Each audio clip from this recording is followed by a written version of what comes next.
An entire town gone, without a trace. No signs, no warnings, just silence. This is the story of Cold Sparrow, as told on today's special Feed Swap Saturday feature, The Gentleman from Hell, a podcast that plunges you headfirst into one of the most unsettling mysteries in modern audio drama. You see, 24 years ago, the peaceful town of Cold Sparrow vanished. No bodies, no trails. Just disappearance. And among the missing was the enigmatic billionaire, Benjamin Veers, whose obsession with secrecy and the occult fueled decades of speculation and rumor. And now, three famed private investigators known for bringing down dangerous cults are on the case, desperate to uncover the truth buried in the silence. Y'all, this is The Gentleman from Hell, and I know you are going to love it because even if this story doesn't sound compelling enough for you to go follow now, what really makes this podcast such a standout is the immersive audio that pulls you even deeper into an already well-written tale. There's layered soundscapes, impeccably mastered voice performances, and a cinematic sense of space and dread. Whether you're drawn to the mystery itself, the infernal undertones, or just the artistry of these fine folks over at Mailtopia, you don't want to skip The Gentleman from Hell. So, y'all, without further ado, I'm going to go ahead and air an episode for you right now. And if you dig it, like I know you will, I want you to go and follow The Gentleman from Hell right now on your favorite podcasting app. That's The Gentleman from Hell.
Are you confirmed?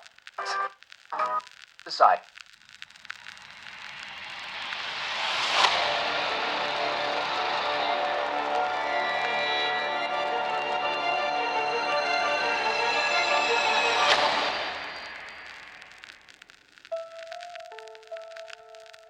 Tonight, on Call of the Weird, the enduring mystery of the Cold Sparrow mass disappearance of 1999. In a bizarre and chilling case that has perplexed authorities and experts for over 2 decades, the small country town of Cold Sparrow experienced one of the largest mass disappearances in modern history, leaving behind only unanswered questions and a lingering sense of unease. Cold Sparrow, once a quiet and unassuming town, found itself at the center of global attention 24 years ago, when every single one of its inhabitants vanished without a trace. Among them was its most conspicuous resident, billionaire Benjamin Veers, known for his eccentricities and reclusive lifestyle. The disappearance of Veers, along with the entire population, turned Cold Sparrow from a mere speck on the map to the subject of one of the most baffling mysteries the world has ever seen. Despite extensive investigations, The authorities remain as baffled today as they were on the day the town's population disappeared. Over the years, theories have ranged from cult activity to mass kidnapping, but none have brought investigators any closer to understanding what happened to the residents of Cold Sparrow. The case, which has seen numerous leads and tips over the years, none of which have panned out, continues to be a source of speculation and intrigue.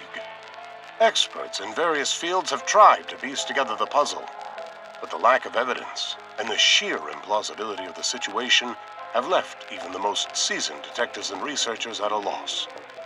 As the years have passed, the story of Cold Sparrow has become something of a legend, a modern-day mystery that challenges our understanding of what is possible. The disappearance of an entire town, especially one with a figure as enigmatic as Benjamin Veers, remains a haunting reminder of the limits of our knowledge and the enduring power of the unknown.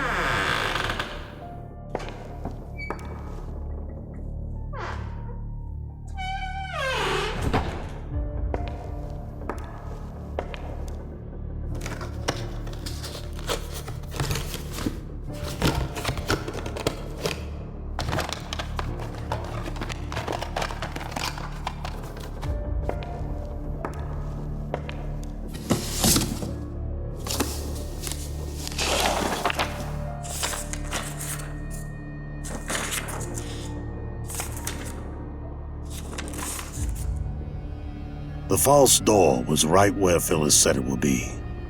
The vault it revealed was massive, filled with all sorts of books, cassettes, journals, even what looked like some sketchbooks. This was exactly the motherlode we were looking for. We traveled a long road to get here, the Veers mansion.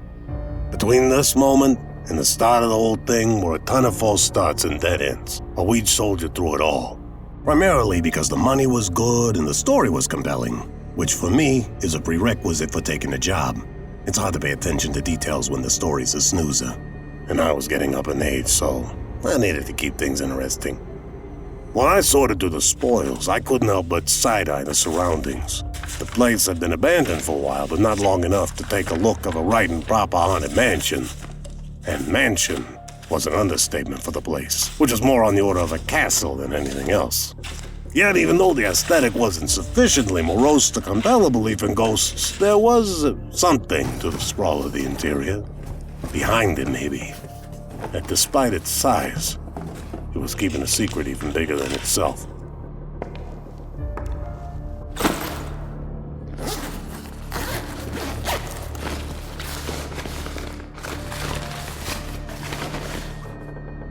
For the first time in a string of Blue Mondays, I was about to know something of the mind of the guy I'd gone through so much trouble to find. I sifted through stacks of media looking for something suitable for a proper introduction. It took me a bit, but at least some of the stuff was dated. I eventually came to a journal marked a brand new chapter.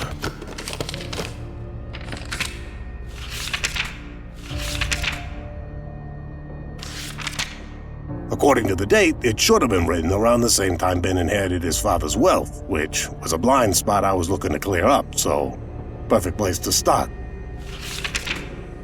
Diary entry 1, the first of any consequence. Despite embracing risks and leveraging what I believed to be my talents, my achievements were no greater than those of someone who had spent 35 years idly lying down. The only distinction between such a person and me was my persistent illusion of hope. I was certain that with enough grit, a fleeting opportunity, or perhaps a stroke of luck, my moment would come. But it never did. I was a writer without a single published work, a man whose name faded from memory before it could ever matter. In the end, I was nothing more than static, the white noise of flesh, blood, and bone. 30 years of life, and my efforts barely caused a ripple, followed by the still waters of a sea I never truly dared to cross.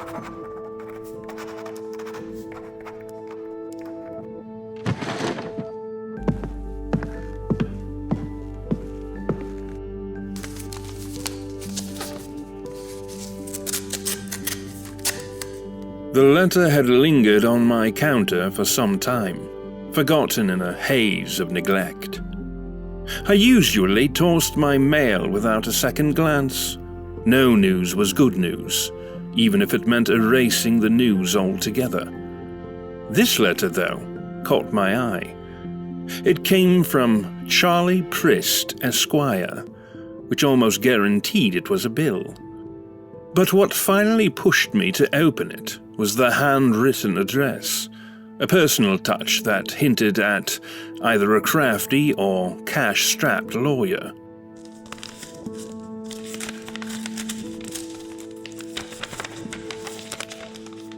The letter read, "Dear Benjamin, I hope this letter finds you well.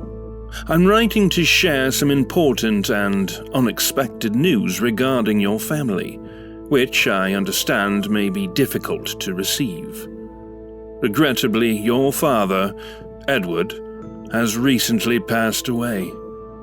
Time often brings changes we cannot foresee, and in the wake of his passing, I must inform you that he has named you the sole beneficiary of his estate, which includes a considerable fortune.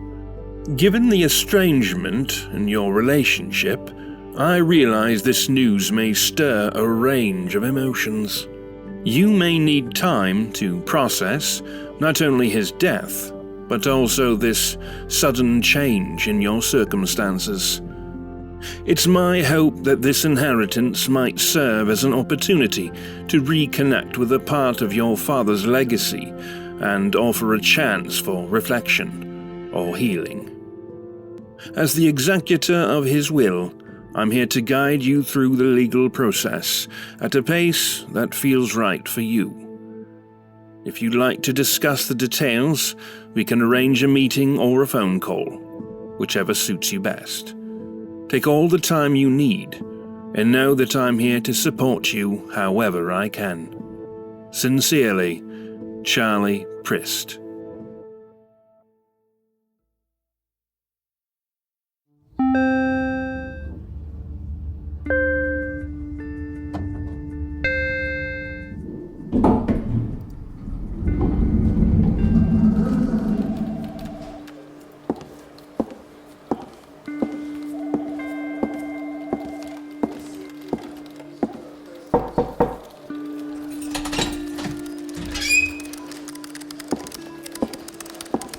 Hello, sir.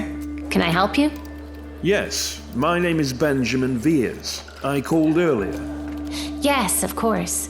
Please head right through that door. Mr. Prist is waiting for you. Thank you very much.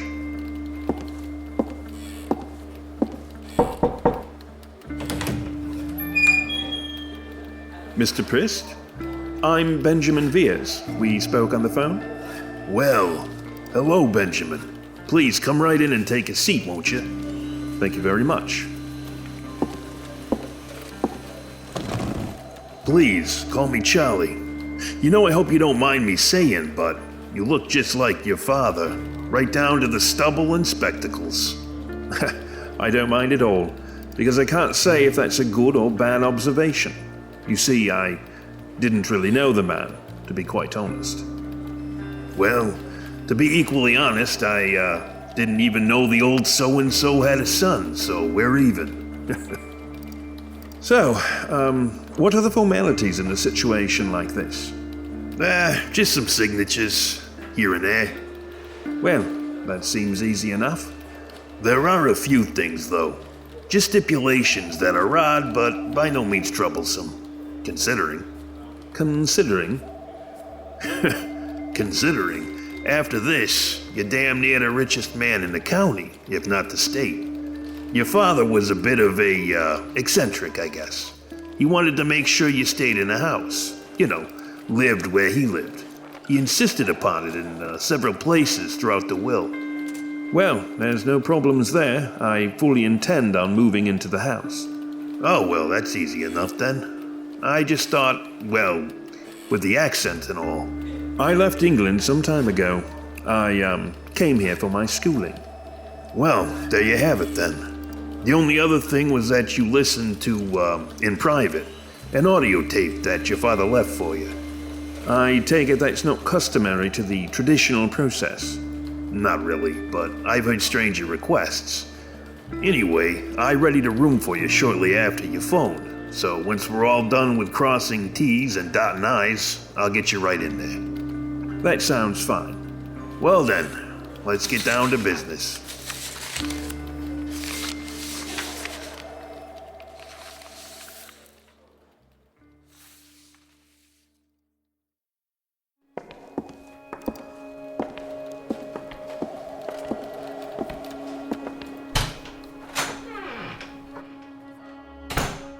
After you turn the player on, you can have a seat right over there on the couch. I'll be in my office when you finish. Would you like a drink or anything while you listen? No, that's very kind of you, but would you mind terribly if I smoked while I listened? Not at all, sir. Smoking myself. That's why all the fire detectors have expired batteries. Well, I'll see you shortly then. Yes, sir.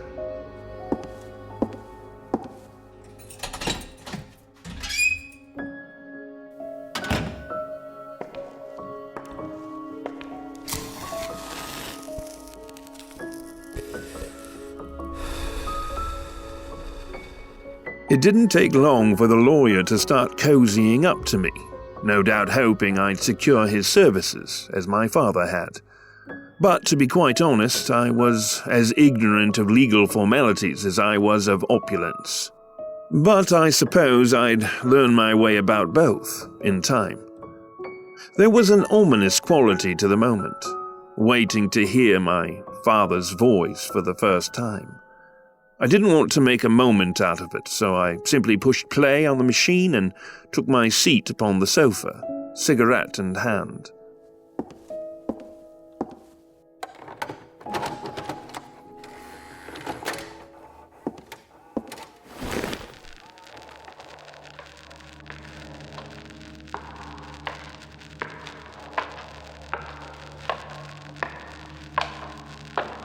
My son, you have every right to your apathy and or dislike of me, and the fortune I am bequeathing to you. All, no doubt, have been well earned. You should be aware that, while you know nothing of me, I have been watching you. I am aware of your trials. It has pained me to leave you to them, unfortified by the good fortune I have known my entire life. But I believe wealth is no healthy means by which to come into the world. I speak from experience, certainly. No good has come from my fortune. Only the cloistered obsessions of the idle rich, the doldrums of a will unchallenged. But you, my boy, you have vision, and the will to see it done. And now you have the means. There are no more limitations, Benjamin, save this. You must stay in the house for at least 1 year. There are secrets you must learn, so that, in time, you will understand. As I listened to the voice of my dead father, I began to feel strange, mildly dizzy. And there was something else too, in the background of the recording. A murmuring, even a chanting, barely perceptible. I assumed it to be an artifact of vintage technology. But, on this point, we share an experience. A clinical desire to understand it all, if only to dispel the dread of not knowing. your most recent manuscript. Beneath it all, a search for answers. Reads as if a page torn from my very mind. Though, after inspecting it, I can see that your mind is by far the keener between us. Still, I can see that my obsessions have become you as well. But perhaps, unlike myself, you will acquire some peace with them by satisfying them once and for all. This, my lost son, is my gift to you. The possibility of final clarity. I wish you well on the rest of your journey. For if you are listening to this, mine has at last come to an end. Farewell, Benjamin. Perhaps we will meet again in a world more welcoming than this one.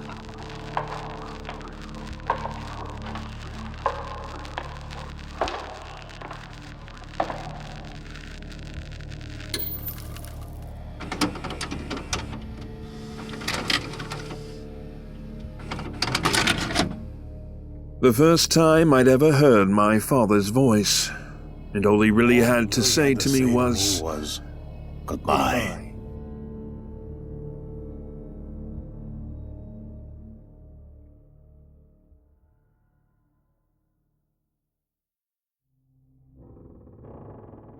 You gonna keep me in suspense, or you gonna tell me what you found? About a metric ton of Ben's personal journals, all sorts of cassettes and whatnot. Just what Phyllis said they'd be. Going through all this stuff's gonna take forever. How's the city look? You know, you seen one ghost town, you seen them all. Though, the place does look pretty good for being abandoned as long as it has. By the way, I found the spot where the FBI set up shop while they collected evidence. Probably been gone through by every thrill seeker and legend tripper within 100 miles of here. I doubt there's anything left to find. Yeah, but it doesn't hurt to check. You never know. Not like someone couldn't drop evidence on their way out of a crime scene. Jesus, Mace, am I ever gonna hear the end of that? And I wonder who it was that caught Laszlo. You or me? Yeah, I never doubted your business acumen for a second. Anyway, I'm gonna head out and set up the generator. Keep an eye out for Phyllis. I told her to meet us at the mansion, but the city's set up like a maze. I might have even had to consult the map a few times myself to find the place. Well, she is a psychic, so I'm thinking she'll manage.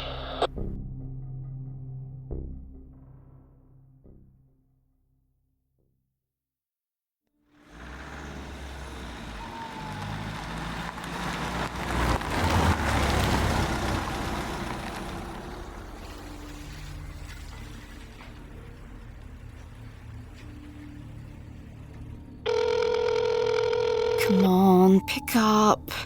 Pick up.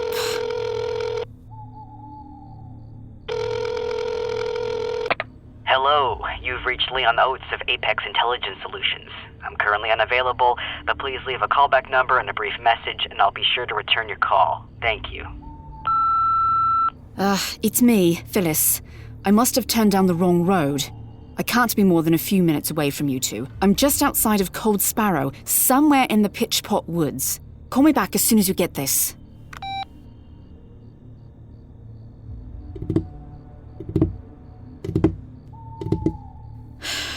I don't care if I quit. If I'm going to be lost in the woods, I'm at least going to have a cigarette.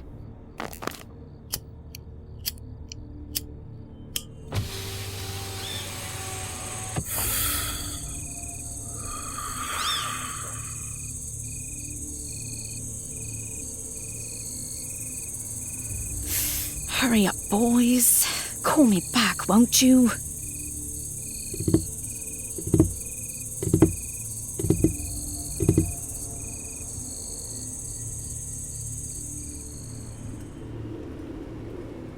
What the?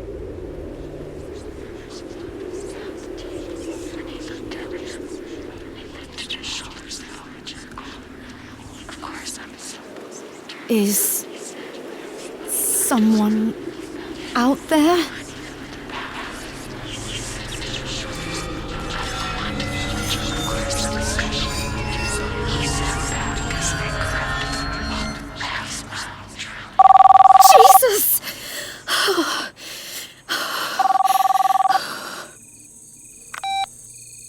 Phyllis.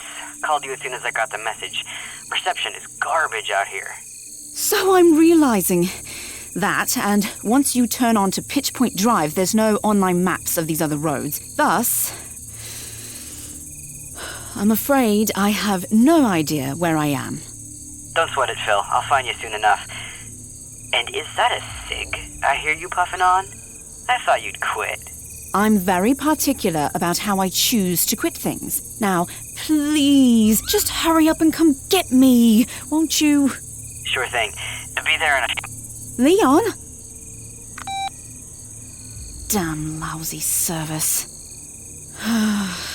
Phyllis, my dear, I've a feeling you're not going to enjoy this one.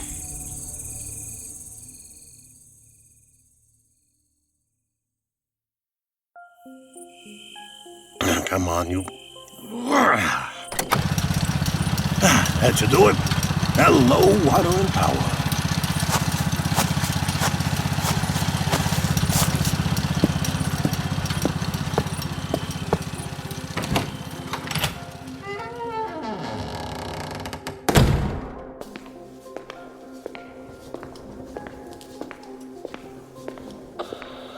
Phyllis got herself lost in the woods. Apparently zigged when she should have zagged. Headed out to bring her in now.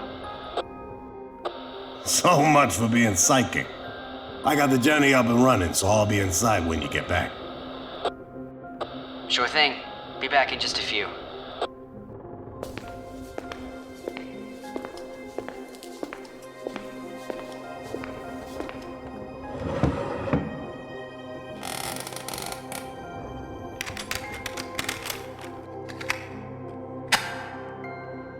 The three of us have worked a lot of cases together, but nothing like this one.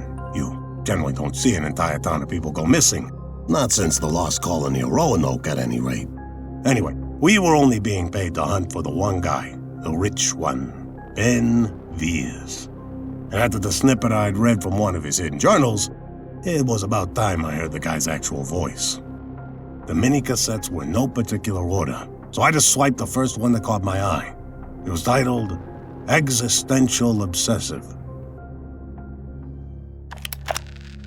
Loneliness is the inordinate sum of absences one experiences as an outlier. The loss of faith, trust, camaraderie, or even truth. I am alone because I cannot make peace with my own ignorance. The ignorance that all of us must reckon and eventually yield to. I have not because I cannot. My stubbornness is inscribed upon my very genes, or so current science would have us all believe. Disorder, they say. My need to know more than anyone could, or probably should for that matter. One medicine after the next, and still that yawning vacancy. I must know why. Where do we come from? Why are we even here? Where will we go when the sun ceases to rise? Is there a heaven? Or, God forbid, a hell?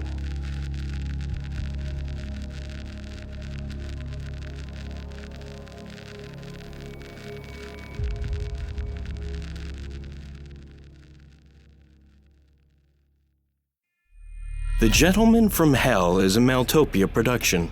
Today's episode was written by Mark Anzalone and performed by Steven Zivick, Sam Stark, Aubrey Ackers, and Mark Anzalone. Sound editing was completed by Steven Anzalone, and script editing was conducted by Walker Kornfeld. Be sure to rate and review us on iTunes, Spotify, or your favorite podcast platform, and follow us on Facebook, Instagram, and Twitter at Maltopia. If you want unique art and animations of Maltopia's stories, visit our YouTube page or click on the link in the show notes. And for more exclusive content such as additional lore, stories, and art, be sure to check out our Patreon at www.patreon.com/Maltopia.